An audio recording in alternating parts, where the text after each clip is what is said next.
Hi, are you a teacher who is looking to transition out of teaching and into the corporate world? If you are, one of the things that you probably did immediately was try to create your first corporate resume. And if you've done that, then you know. Creating a corporate resume can be difficult, especially the first time that you try.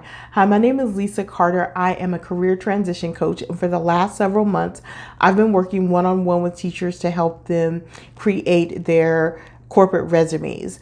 Over that time, I've learned that there are about 8 things that teachers just didn't know about creating a resume.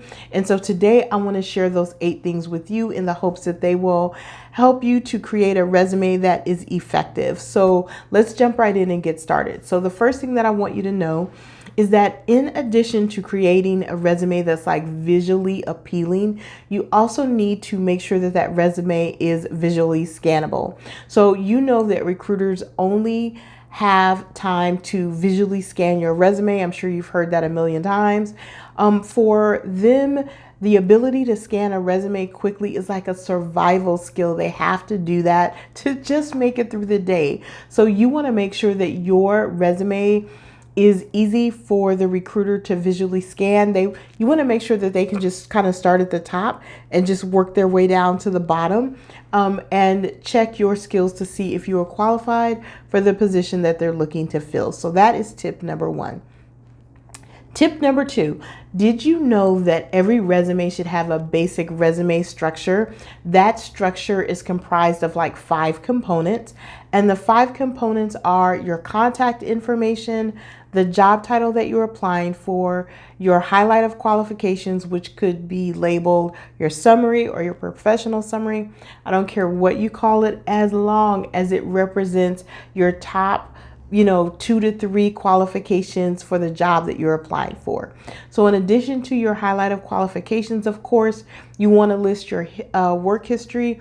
And then the 5th component is your education and training. So that is the basic structure for every resume. You never want to leave any of that off. Now, if there's additional information that you want to add to your resume, of course you can, as long as it's relevant to the particular job that you're applying for. So that is tip number 2. Now, tip number 3 is 10 and 2, and it is all about taking or knowing that when you're creating a resume, your work history is reflected for a maximum of 10 years.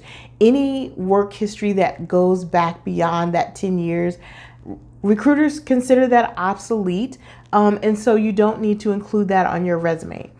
And the 2 is all about the number of pages. So again, recruiters are very busy. They are never going to read a 3-page resume, right?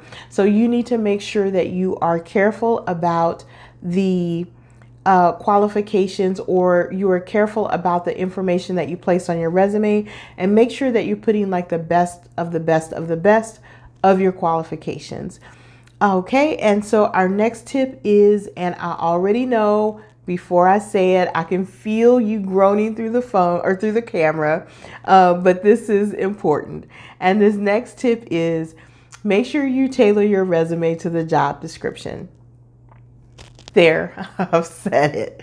So I know that that's a pain. I know that right now it's probably difficult for you to do, but I guarantee you, if you continue to work at it, you will gain proficiency and it will become easier over time.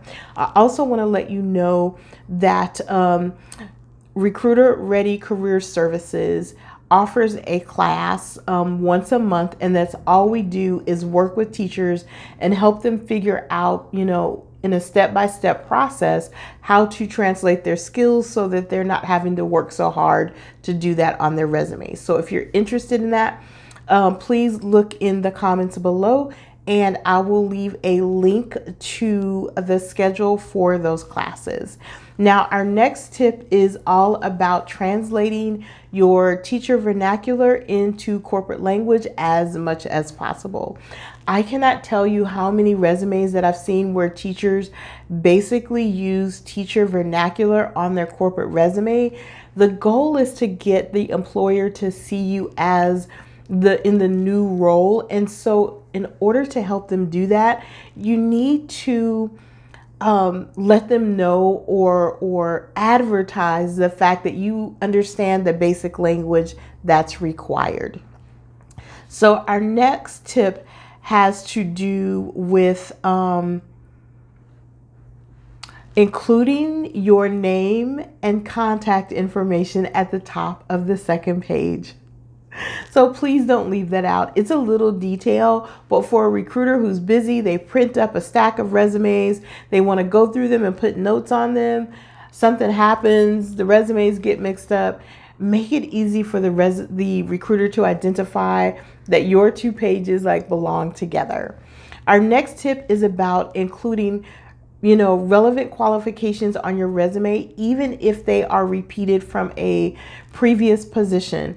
This is the deal. We all have that. I've been in my field for almost 20 years, so you can believe that a lot of my qualifications could be duplicated on my resume. The way that I manage that is I change up the verbiage and I change up the details. So that's all you have to do to make sure that you're getting all of that relevant, all those relevant qualifications on your resume. All right. Let me look at my notes, which you can't see. I have a little cheat sheet down here. And I think I'm down to my last tip, which is to make sure that you choose the appropriate layout for your resume. So there are 2 basic resume styles. There's the chronological and the skills resume. So make sure that when you're making a choice as to which of those you will use, that you're choosing the right one for your work history. Now, if you have questions about that, you're just not sure, you're not even sure how your resume should look, I've created 2 resume templates, a chronological template and a skills template. Both of those were created specifically for teachers. They are yours for the asking. In the comments below, I'm including a link. All you have to do is click on the link and it will give you access to both of those resume templates and a brief video that kind of walks you through the templates to help clarify any questions that you might have about how you would use those. So I think that is it. Oh, there's one other thing that I wanted to tell you about. I mentioned that I'd been working with teachers over several months to help them with their resumes. My company is committed to helping 100 teachers every year by giving them a free resume review. So if you've already created your resume, you think it's ready to go, but you're a little, uncomfortable and just kind of want somebody else to look at it, I'm happy to do that for you. It is totally free. We take 45 minutes. We get on Zoom. We start at the top of your resume. We work our way down. This is not a sales call. I'm not trying to get you to do anything else. This is just my give back. So if that would be helpful for you, look down below in the link. I am happy to do that as well. So with that said, I'm going to go ahead and sign off. Have an amazing rest of your week.